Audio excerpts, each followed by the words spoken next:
Just kidding. It's like 10 a.m. Arnie Palmer. Okay, today's video. I actually asked you guys questions on Instagram and a ton of people answered, which was really cool because it really gave me insight to what it is you guys want to know in terms of camera gear, setups, editing, coloring, pretty much anything that has to do with anything I do behind a camera, from coloring all the way down to what camera and lens to buy. Now I know that's a lot of things to answer, but we're gonna go through some of those questions and see if I can give you at least a high level response and give you guys some context. So without further ado, let's pull up the questions. Thank goodness for Instagram and their archive because I didn't want to have to screenshot like every one of these. Okay, first one, right off the bat. We're gonna go with an easy one. I think this is like kind of easy to address and just to knock out because it's just one of those things that if you don't know, you just don't know. The question was, what filter / editing style do you use? In terms of someone who does it for a living, style is something that they accumulate over like tons of years. And to be transparent, I haven't really put a lot of thought into one style specifically. A lot of people tell me that is a certain style that they see and it looks like something I do, but I really don't know if I could quantify one style. I think it changes for every shoot and every situation. In terms of a filter, the closest thing I can answer is there really isn't one. It isn't as easy as just swiping something over it. There are things in color programs, whether it be doing it inside Premiere or Resolve or Final Cut, wherever you're editing, that you can kind of add what's called a lookup table, a LUTs. That's kind of like a plug and play thing, but in all reality, it's a shortcut. And to do color the right way, which I'm not a master at by any means, but you really got to individualize each clip and make sure everything comes down to consistency, right? And a lot of it has to do with how you shoot and all that fun stuff. So, long answer, but in reality, there isn't one filter or one style, unfortunately. It's one of those things that you kind of accumulate after years and years of shooting. So, I'm not sure if that helps answer, but hopefully gives you some context, right? What camera do you have? FS5 Mark II is the slow-mo big cine camera. A9 for stills, Sony A9. And then I have a vlogging setup that's an A6500. And those are the three main bodies that I use on a given shoot or on a given film date. So pretty simple stuff. Okay, so this is a good question. Are mirrorless cameras worth the extra money? Again, trying to be simple here. Mirrorless cameras are phenomenal. I first started full-time shooting on an A7R III. It could do photo, it could do video, it could do everything. Are they worth the extra money? That's relative. It really comes down to your budget, man. If I've said it before, I'll say it again, and you'll hear this consistently throughout the industry. It's not the camera gear you have, it's what you do with it. And yes, there are certain limitations that cheaper gear will allow you not to do, but in terms of the creativity, in terms of what you can get paid for, in terms of putting your stamp on a piece of work, it all comes down to you and the work you put into it and the creativity, much less the actual camera gear and the specs. Are they worth the money? Absolutely, if you have the budget for them. If you don't, then no, it's not worth the money. This is a really good question. It says, when you're filming, are you constantly switching frame rates depending on the shot? Absolutely. Throughout a given day, I might be shooting in, there's really three. I have an 8-second burst at 240 frames a second. That's like the epic slow-mo. That's one setting that I have ready to go. Once in a while, we'll shoot the 4K 24, just if I want to be able to do interviews or crop in or anything like that, kind of like this. See, I can crop in without losing much resolution because it's 4K into 1080. And then the third one will be just 1080 24. And that's for all my quick, tight, motion, real time. I'm not planning on slowing down that footage at all or anything like that. So that'll have the core of it will be 24. I'll have the slow-mo stuff that I use for accent shots or really cool motion that I want to like slow down in a cast. And then I'll have the 4K for things like interviews or things I want to be able to punch in and post. So 3 different settings, 3 different resolutions, 3 different frame rates, and I'm constantly sliding back and forth between them on a given shoot. So absolutely switching frame rates a lot. Here's a fun question. How much $$ of camera do you got? I don't want to add it up.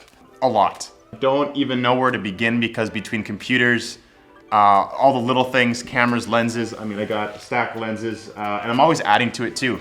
Underwater housings, audio, I mean, the list goes on and on. So dollar amount, it's a lot. But again, the camera gear does not make the content. You make the content. And the camera gear will just allow you to do things a little bit easier. For example, I could have one camera and shoot video and stills on it, right? One camera. But instead, I'd rather have a dedicated video camera and a dedicated stills camera. That'll allow me to hop between and spend less time changing lenses. That's a luxury, that's an accessory. If it isn't in the budget to have those pieces of equipment and you need to make do with the one and keep switching lenses on the one, then do that until it makes it easier. I've been doing this a while, and as money comes in, you reinvest it back into the company, you buy more gear, and that's all there is. So again, How much dollars and cents in a camera gear? Way too much, but that does not make the shooter. You make the content, and that's more important than how much you're spending on a specific gear or lens. FPV setup. This is gonna be a separate video, so stay tuned for that, because I'm gonna go through everything in my journey through FPV. Best starting camera for filming outdoor videos. Depends on the budget. I'm gonna go ahead and say the A series from Sony, the small mirrorless, whether it be the 6000 series or the, you go into the S2, S3, R2, R3. Those are a really solid base. I really like Sony because pretty much at whatever level you get into it, you're looking at being able to do 120 frames a second and having color profiles and having expandable lens series with incredible autofocus. So if I had to say one camera, again, not knowing your budget, start out on 6300, 6400, something like that. They're around $1,000. You can get a kit lens. You can get pretty much everything you need to film videos for like under $2,000 mark. And it's just a really, that whole program of Sony, you can just constantly step up and constantly evolve with. And that's what I did. I bought a base camera, evolved the lenses, eventually just kept upgrading bodies. The rest is history. So I really do like that A6400. You should make a video on editing photos at dusk. That would be a cool video. A lot of light. I love light. I love warm light. I love sun flares. If I can use the sun or like direct light, I like a sunset or sunrise to my advantage in a film, I will always do so. And I do it a lot. So that would be a good video. Appreciate that. What is your best advice for starting a hunting and fishing channel? Love the content. Well, I mean, if someone has advice they could give me on how to start a YouTube channel, that would be great because I don't know. I'm still trying to figure it out. How to sync audio while using a microphone. This is a good one. There are programs out there, and I forget what the name of them are because I haven't used one in a while, but if you're running multiple mics on one camera, for example, I got a sample mic that's getting my audio that's a little bit better quality than the one that's on the camera, right? And so at the beginning of the shoot, when we start rolling there and we start rolling here, I'll clap. And in that audio, you see a doop from that clap, a little spike in it. You go into post, you align those two spikes, you make sure they're perfect. From then on, boom, your audio is synced. You can choose whatever track you want. It's simple. There are programs out there that are like third party that will just like do that for you. But honestly, I haven't been in a situation where I'm running like 8 mics, so it doesn't make sense. 1 or 2 streams of audio, that should work just fine. Best bang for your buck when you're not a professional, but you still want to film. Dude, GoPros are stupid, especially the ones these days. It's unreal what you can get out of a GoPro. And honestly, like I said, it comes down to creativity and how you use it, less about the camera gear and what it costs. You wanna humble yourself? Go ahead and look at like film contests using just GoPros. It'll blow your mind. It's unbelievable what people do when they have creativity and such. And the stills on it are phenomenal. You shoot like 5K out of the GoPro 9 these days. And just if you want to learn the whole process, GoPros are clutch. In fact, we'll probably be doing a video on specifically how to maximize like cool edits and cool pictures out of something like a GoPro. Here's one, it says, but honestly, lens choices per situation. That's a tough one to answer when I'm in studio here. I think that's one of those things where I should probably just make a video of like having a camera on me throughout a given shoot, and then you can see why I'm changing lenses. But at the end of the day, the lens, all it does is focus on or broaden your focus on what you're trying to capture. So aligning up your lenses with what your eyes are trying to see or what you have envisioned in your head, that's all it's allowing you to do. It's just allowing you to change that view up. If it's up tight and up close, if it's a little bit wider, in terms of when to do it and where, it comes with experience. And so one of these days I should probably just have a camera follow me around and maybe I can walk you through some of those things. That's a good idea for a video. This is a good one. How do you feel about new drone regulations that keep getting more strict? It sucks. Like, it sucks. I'm just gonna leave it at that. It's horrible. I hate it. I hate it. I understand it, but I hate it. Absolutely hate it. Where did you find your niche? Love your style. This is definitely not something that I went out and like tried to go out and do like, oh, I know, I'm gonna go this route and do that. It just kind of evolved. My niche, I don't even necessarily know what it is. I mean, obviously outdoor stuff, you know, hunting and fishing, but at the end of the day, like, I don't even know if I've found my niche. So it's a good question. I'll keep working on that. What's your favorite Sony E-mount lens / Sony lenses? I'm glad you add the lenses at the end of it, because I don't know if I can narrow it down to one. Favorite lens. Oh man. I use my 16-35 G Master on my A9 for stills all the time. I don't use that lens as much for video, but it's just phenomenal. It's the 2.8, it's crisp, it's sharp. It's just a really, I use it a lot for my photography stuff. I really do enjoy wide angles that tell a story.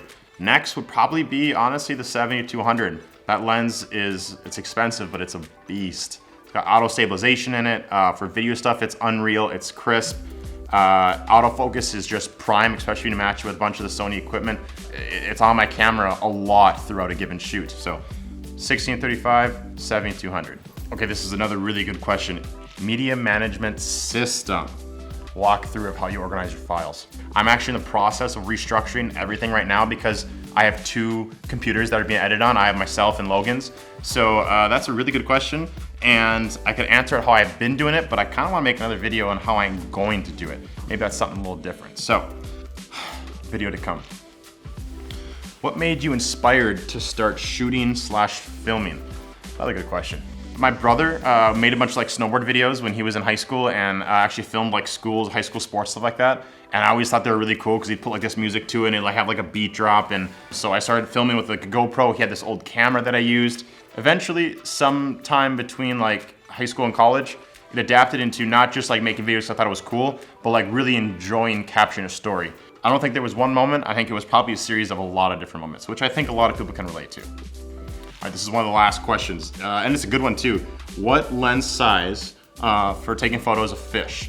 People will probably think it's like, oh, big fisheye, big wide angle. Honestly, if it's so noticeably distorted, that you're not doing yourself any favors anyway. So pretty much 99% of fish pictures I take, especially if it's like a grip and grin, you know, someone holding it, smiling at it, like a bluegill or a crappie or even a bass holding up, it'll be on my 16-35. And that's on a full frame, so it really truly is 16-35. It's just one of those things where you get comfortable with the lens, and that's the one I've gotten comfortable with. So most of my fish pictures are taken on that lens.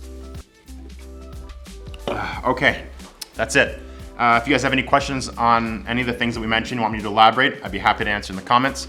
And we'll see you in the next video, which is gonna be a fun one. Me and Logan have something kind of fun planned, and it does involve FPV, but not in the way you think. So until next video.